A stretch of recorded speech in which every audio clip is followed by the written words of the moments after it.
ब्रजभूषण सिंह का दबदबा कायम। कैसरगंज में बीजेपी की हुई बल्ले बल्ले। बेटे करण सिंह की हुई शानदार जीत। लोकसभा चुनाव 2024 में सबसे ज्यादा चर्चा कैसरगंज सीट की हो रही थी, क्योंकि इस सीट से ब्रजभूषण सिंह का टिकट बीजेपी ने काट दिया था, जबकि ब्रजभूषण सिंह के बेटे करण सिंह को बीजेपी ने चुनावी मैदान में उतारा था, जिसके बाद से ही चर्चा इस बात की हो रही थी, क्या ब्रजभूषण सिंह का दबदबा कायम रहेगा? क्या करण सिंह लोकसभा चुनाव में जीत दर्ज कर पाएंगे या फिर नहीं?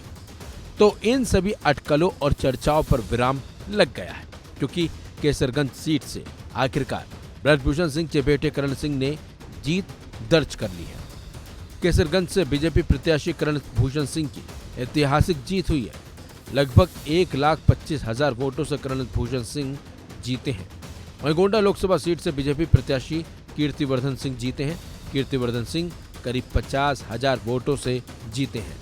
कैसरगंज लोकसभा सीट पर बीजेपी प्रत्याशी करण भूषण सिंह ने समाजवादी पार्टी के भगत राम और बीएसपी के नरेंद्र पांडे को हराया है।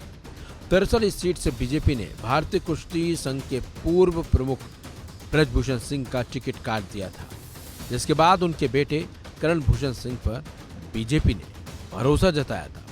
करण भूषण सिंह भरोसे पर खरा भी उतरे और जनता को रिझाने में कामयाब भी हो गए, और इस तरह से उन्होंने कैसरगंज सीट से जीत भी दर्ज कर ली।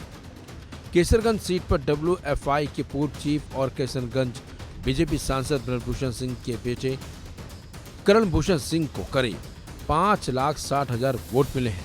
समाजवादी पार्टी के प्रत्याशी भगत राम को करीब 4,14,000 वोट मिले हैं। दरअसल यूपी में कांग्रेस समाजवादी पार्टी के साथ गठबंधन कर चुनाव लड़ रही थी। बता दें आपको, यूपी में कैसरगंज सीट पर मुकाबला टक्कर का माना जा रहा था, बल्कि सवाल उठ रहा था कि आखिर कैसरगंज सीट पर कमल खिलेगा या फिर नहीं। लेकिन परिणाम आए तो हर कोई चौंक गया, क्योंकि कैसरगंज सीट पर बीजेपी उम्मीदवार करण सिंह जीत जो गए। ये मेरे जीवन का बहुत बड़ा दिन, और मैं जीत का श्रेय कैसरगंज की देती हुई जनता को देना चाहता हूँ। मैं एक बेटे की तरह, मैं एक जो कम समय मिला, और उस कम समय में मेरे पिताजी की मेहनत, उनके मार्गदर्शन, और प्लस यहाँ पे जो आशीर्वाद मिला, वो सबके लिए बहुत बहुत धन्यवाद करता हूँ। आपको बता दें, ऐसे कुछ हिमाचल प्रदेश की मंडी सीट पर भी देखने को मिला, जब बीजेपी ने कंगना रनौत को अपना उम्मीदवार बनाया था, और सवाल ये उठ रहे थे कि कंगना जीत पाएंगी या फिर नहीं। लेकिन कंगना रनौत को जनता ने पसंद किया, और कंगना रनौत की मंडी में शानदार जीत भी हुई। यहाँ तक कि जीत होने के बाद कंगना रनौत ने मंडी की जनता का शुक्रिया भी किया। इसके साथ साथ कंगना ने कहा कि अब मंडी का विकास होगा।